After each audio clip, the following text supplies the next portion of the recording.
Serious, what's the bravest thing you've ever witnessed a child do?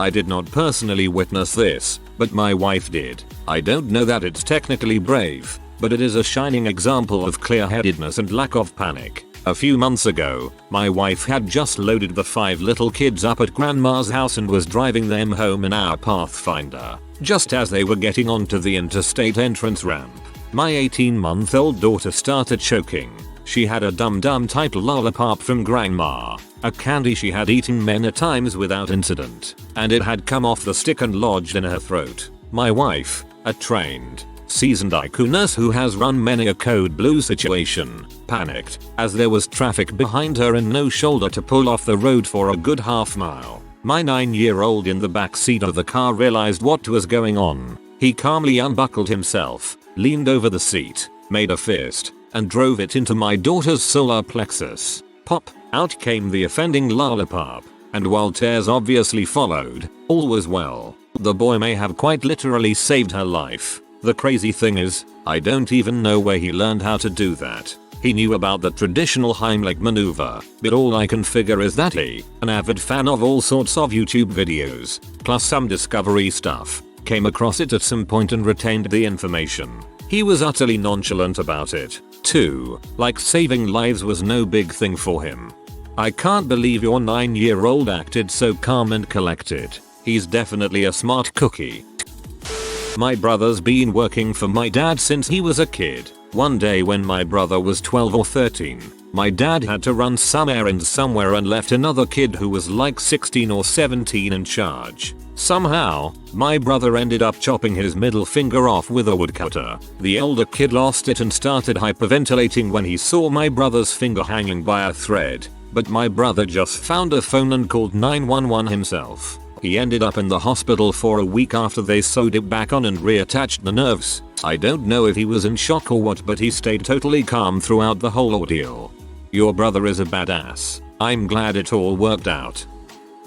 This isn't going to be as heroic as some of the other stuff on here, but when I was a kid I fell into the deep part of a local river and couldn't swim. My friend, without a moment of hesitation, grabbed onto the root of a tree and got half into the water, grabbed my arm and pulled me out. Without her I might have died. That's pretty dang heroic, man. She just saved a life there. I work for a group that provides gifts to life-threateningly terminally ill children. I could tell you 100 stories about these amazing kids, because that vast majority of them have somehow managed to make something of the crappy hand life has dealt them. However, perhaps the bravest story I have is of a little girl who donated her bone marrow to her older brother with a very rare bone cancer. Her parents didn't pressure her, she wasn't asked, she insisted on being tested and made the decision on her own. She's 7. How many adults would be willing to do what she did? I was amazed to meet her and her brother. Both were incredibly well spoken, likely from spending most of their lives at the hospital. The brother, who is about 10 now, gave a speech to a room of adults better than most people twice his age could give. Both of them are incredible children, and the world is lucky to have them. My dad kicked the crap out of me when I was 14. He dragged me down a flight of stairs and threw me into a wall and was just berating me. My younger brother was always slight for his age. Even at 10 he was tiny. He just stood in front of my dad and screamed at him to leave her alone. He was so scared and was crying, but he did it. We both were punished for it. Bravest thing I've ever seen. I'm so sorry you went through that. I hope you both have found better, happy lives, and your brother is a hero. An end-stage 6-year-old telling his sobbing parents that it was gonna be okay and they'd carry on after he died. That one fricked me up for a long butt time. So young and so wise. And then he was just gone. Before my nephew, 7, passed away, his dad and I were talking to him about how when he's better, he could go outside and play and jump on the trampoline. He was so weak but was able to say something along the lines of, "I won't be able to do that. I know. But it's okay." He passed the next day. When my son was 12 he got in between a bully and his victim and started mocking him. He dared the kid to throw a punch and when the kid did he lowered his forehead into the punch. Then he did it again with the same result. I got the call from school before he got home and had all the details. After getting off the bus he went along his normal routine and said nothing. After an hour or so I asked him why he didn't defend himself. I sparred with him regularly and this kid shouldn't have landed the first punch, much less the second. He told me he knew he would get suspended for fighting, so he just took the punches where it would hurt the bully more than him. I have never been prouder of his compassion, courage and intelligence. When I was 5 or 6ish, me and my cousins were maybe half a block away from my house holding signs up about a garage sale we were having. Some dude in a white van pulls up and offers us all candy. All of us haul us back home screaming and running. But my one cousin, in the ballsiest move 5-year-old me ever saw, snatched a sucker out of this dude's hand and then hauled butt. I thought he was gonna get kidnapped. At my school we have a student with severe anger issues that explodes at the drop of a hat. He will go from sitting in class doing his work to throwing chairs and flipping desks with almost no warning. Like, his one-on-one had to be specially trained to recognize what his triggers are, because the outbursts come on so suddenly. For this reason, his time in the classroom is severely limited. He gets a lot of social services at the school when he is not in class, and he has a hard time making friends. Which is heartbreaking to see, because he really does want friends. But it's hard for him to make friends when he explodes so suddenly like that. Still, there is a group of 5ish kids around his age who always volunteer to play with him at recess. He is closely monitored by adults and can't play certain games because they always set off his outbursts, and who will go with him during his break time so he doesn't have to take his breaks alone. Even though it's pretty scary when he has his outbursts, even adults get spooked by them sometimes. These kids take it in stride and still play with him later when he is calm. All of these kids are 8-9 years old too. That just seems really brave to me. For them to realize that the outbursts aren't really his fault and to still try and be friends with him. This warms my heart. This describes my daughter for a few years. Bless those kids.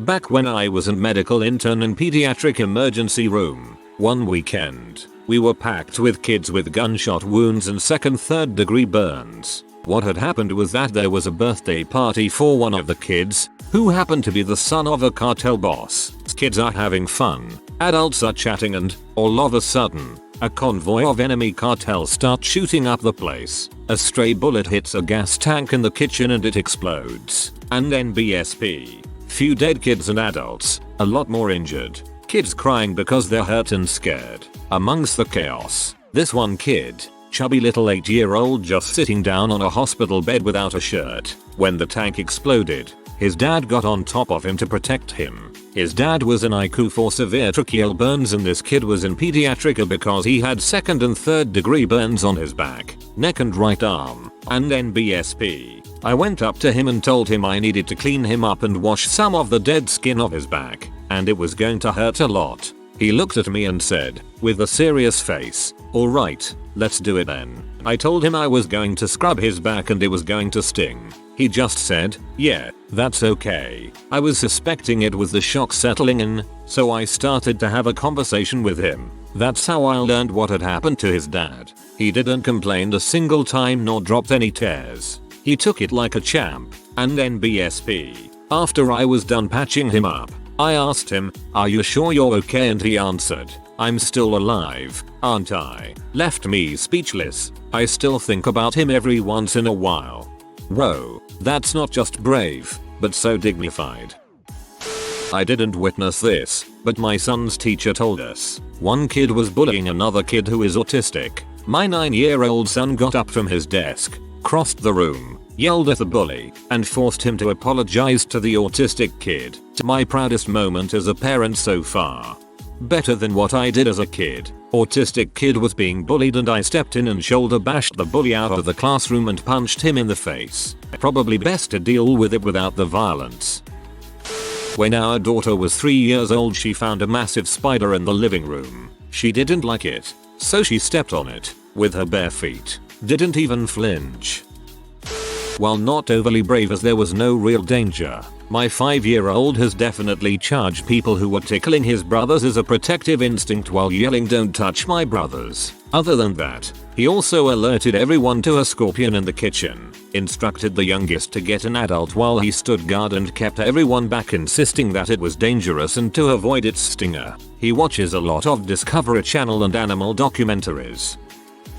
My 16-year-old daughter got leukemia and was the strongest person I have ever seen. She was in the hospital and asked if she could play with the little kids to help them take their mind off things. She got an infection and passed away. She was an amazing girl. Cancer sucks. I'm sorry for your loss. My best friend when I was little was a badass. Story. When I was 4 I was swarmed by bees, making me very afraid of them. When I was 10, Renee and I were black raspberry picking. I sat on a log and a swarm of bees angrily came out. I panicked and started screaming, running, and flailing my arms. Renee came running over to me and grabbed my arms, told me to calm down. I look at her and in slow motion, a bee stings her lip, comes out, and stings her lip again. She grabbed the bee with 2 fingers and pinched it to death. I was absolutely amazed. I calmed down and in the end got only 7 stings. She got 10, saving me 11 if you count the double sting. Her lip was the size of a dinner roll. Not so much heroic but pretty bad but in my opinion. My 9-year-old son got bit by a dog on his face, a pretty deep gash. Fat was poking out. He never cried, not from getting bit, or the shots to numb it, antibiotics, not even during sticks. He's one tough little man. I lived in a pediatric hospital for several years while waiting for a liver. Met many kids who'd try to play like healthy kids despite what they were dealing with. My best buddy Seamus was a babu with HLHS. I met him when he was 7 months old. I was 16, and he'd already had several open heart surgeries. Unfortunately he passed at 14 months. He'd be 10 now. He was always happy and would do his wiggle dance to make everyone smile. Look up Sleep Well Seamus on YouTube to see his tribute video with the wiggle dance. Another friend was Jeremiah, an infant with gastroschisis. He liked peekaboo and loved everyone. I'd love to know how he's doing, but it was a decade ago and my nurses can't tell me. I hope he's well. Flor was 2, but only the size of a 9-month-old. She had some sort of syndrome that doctors couldn't identify. They thought maybe a form of dwarfism. It would freak people out when she'd say hi because she looked like an infant and she could talk. We had body parts bingo and hospital bingo that we could play from our rooms. The fact that 3-year-olds could say gastrocnemius and otoscope when their own parents couldn't was pretty crazy. I remember having to have an MRI and the little girl in the next bed was after me. She was scared, so I asked if she'd been to a parade.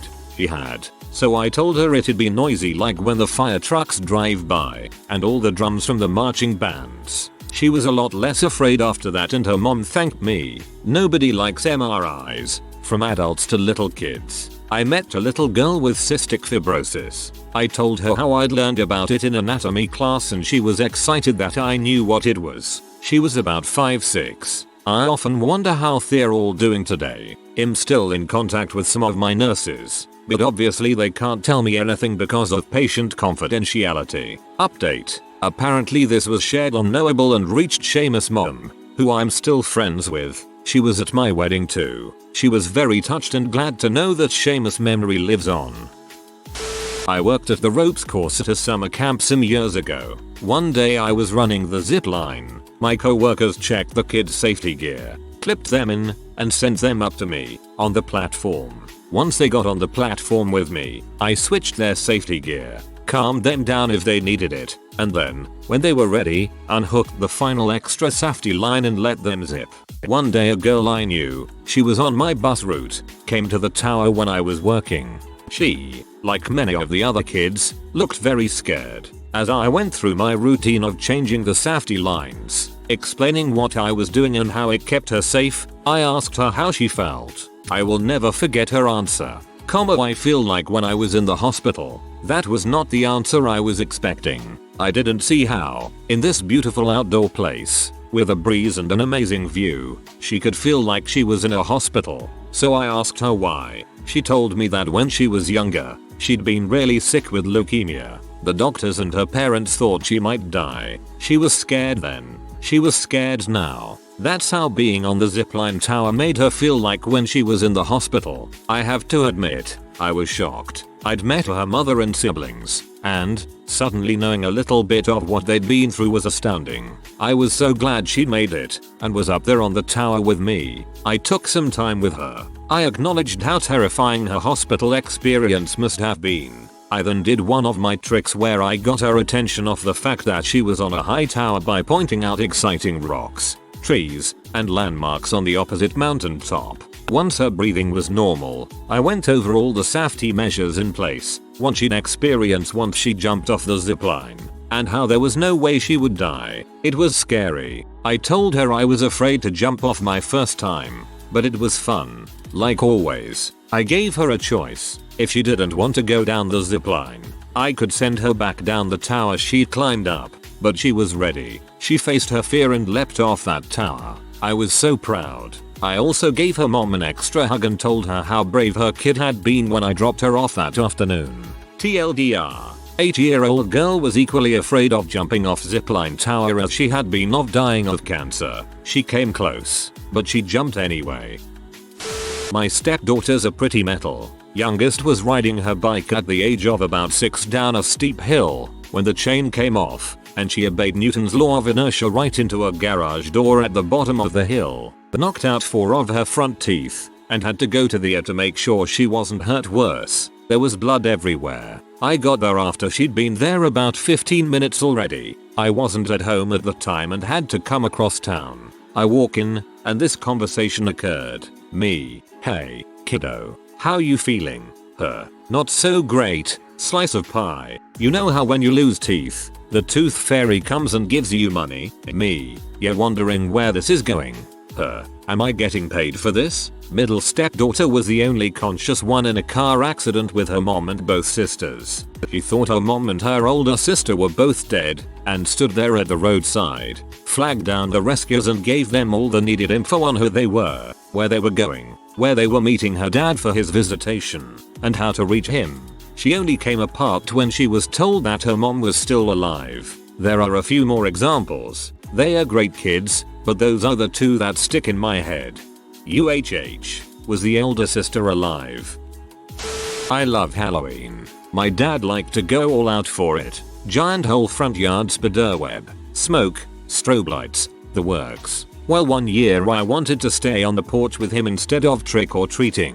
He said I had to be scary, so my mom made me a velociraptor from Jurassic Park. I scared the crap out of kids that night and I barely had to move a muscle and growl a few times. About an hour into it, this big group of tweens rounded the corner and stopped dead in their tracks when they saw me chained to the porch. They all started arguing about going up or not, and then one of the boys shoved his younger brother up the path. Little Power Ranger didn't want to do it, but he tried his best to try and sneak up the sidewalk, past the bloody cauldron with the skull bobbing in the water, past the piles of ribs on the steps. He stopped short a few feet of me and stood on his tiptoes to look for the candy bowl by the front door behind me. Then back to me straining against my chain, my mask's fluorescent painted eyes glowing in the black light. Back to his brother and all his friends. I got ready to growl when the little guy lashed out with his Power Ranger sword and made a mad dash for the candy bowl and ran back down the path with the giant handful of goodies back to his cheering brother. That 7-year-old kid was terrified, but he learned to be brave, and that's why I love Halloween. I'm more impressed your parents not only made you a velociraptor, but also chained you down. When I was 8 or 9, I saved one of the neighborhood kids from drowning in my pool. He was like 4 and jumped off the diving board with his arms in the air, and when he hit the water his floaties slid off. I guess the adults weren't paying attention and he just sank to the bottom. I jumped in and pulled him out. Didn't think anything of it at the time, but now that I look back it's pretty cool. Dang, that's really impressive. I'm glad you were there. 3. All short. Mine are friends and my little brothers. All happened over 20 years ago. We all grew up to be healthy adults. As a child from ages 7 to 12 choosing to insult and throws objects at a drunken stepfather to divert his attack on your mother, knowing full well that you will be unable to attend school for a few days due to being sick. A teenage boy helping his older abused sister run away from home, then lying to his father to protect her, resulting in the boy being thrown through a window and the father skipping town before the cops show up. A 6-year-old boy telling his biological father I love you and want to live with you. Not because it's true, but because the boy is aware that his father showing up and sneaking his baby brother out of the house into a pickup truck while no other adult is present is a kidnapping. The baby won't survive unless he can keep him safe. Crap, It made me so freaking mad. I don't get the last one though. My mother, at 4 years old, escaped from home in the middle of the city, crossed a street, and when the police found her and asked her name, she lied so she wouldn't have to go back home. Say had the police force and her negligent mother stumped for a whole day. Didn't witness but is 100% true. Please tell me she was able to get out of that situation. My nephew has 2 moms and just a kid. He is 5, but since the age of 3 he knew the term homophobic. His moms get harasses sometimes for raising him, sometimes in front of him, but no matter who the person is, my nephew gives them a hug. Doesn't matter how large and scary the person is, my nephew will give them a hug. He tells his parents and his uncles, us, that angry people just need to feel loved again. Dang, that's awesome. Brought a tear to my eye. I'm gay and I've always worried about the harassment my kids would face should my wife and I decide to have any. He's a real good kid. I bet his moms are proud of him. Not really an event, but my cousin was diagnosed with leukemia at age 2, and throughout his years of treatment he was definitely one of the bravest kids I've ever met in my life. I hope everything worked out. My aunt, who I never met, died when she was 2. It's affected my dad his whole life. I did not see this but heard the story. A young girl needed a blood transfusion and her brother, I think about 5 years old, was a match for her. So the doctors asked him if he would give her some blood. His parents both said it was the right thing to do. He waited a few moments before agreeing. They hooked him up to do the transfusion and he looked very worried, but that is to be expected. I still hate needles. After a few minutes the young boy asked a doctor, "How long until I die?" The boy thought that giving his blood would kill him and he stepped up to save his sister. That is bravery. This is also a great lesson in making sure people know what you are asking. The boy had no idea that the blood would be replaced and he would be fine. Freaking legendary. Cross a street to get to his younger brother who was crying. I was still living in Serbia during the Yugoslav wars. That was not a street I was willing to cross at the time. A few others had tried. This is more something I used to do, but my aunt would come to my apartment and tell me not to go in dark rooms in fear of ghosts. In Thailand people are extremely superstitious, but I would storm in looking for them and trying to make friends. This is something I saw back in the early 2000s. Some man is trying to rob a poor woman. I run to help, but before I even move a feet this little boy who must have been around 6 or 8 runs over and gives the biggest punch I've seen right in the man's nuts. My mum slapped my older brother for stealing from her wallet and then lying to her about it. He was maybe 11 at the time. After she slapped him he turned to her, steely-eyed and with the confidence of a kid that knew he was already fricked, said that didn't hurt.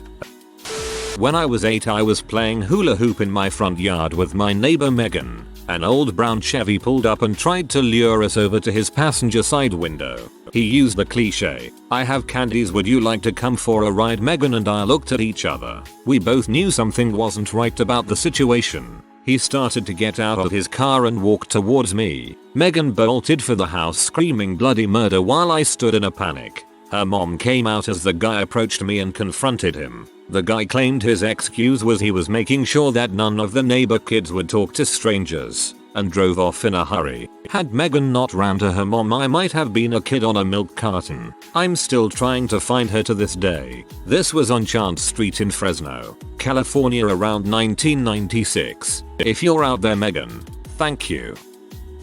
Pediatrician. See lots of kids almost every day. Small kids, 10, going to court to identify their abuse as something no one else in the room can do, and sometimes the one thing needed to put them in jail. Kids who fight for their lives for days, weeks, months, years and survive, and put up with a lot more than most adults could. Kids who fight for their lives for days, weeks, months, years and don't survive. Half the time they're the ones holding their family together and even comforting their parents while they're dying. Kids who ask for help when even adults would have a hard time doing it. I once had a patient who had about 15 seconds when a family member walked out of the room to tell me she was being abused. She did it. Sometimes I know I'm the one who finally asked the question about what was bothering them the right way. Kids gets a look in their eyes when they're about to tell you about whatever awful thing is wrong with them. My favorite recently, little kid sticking out her arm yelling I'm being brave while getting an IV put in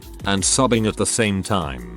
I'm being brave. Thanks for that beautiful pick me up in a thread full of dying children.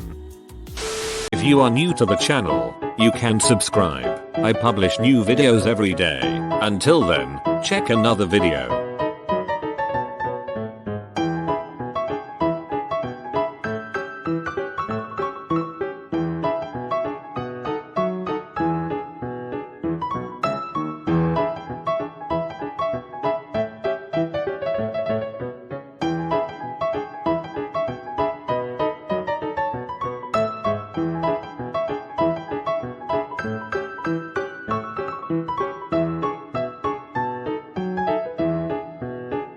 Bye for now.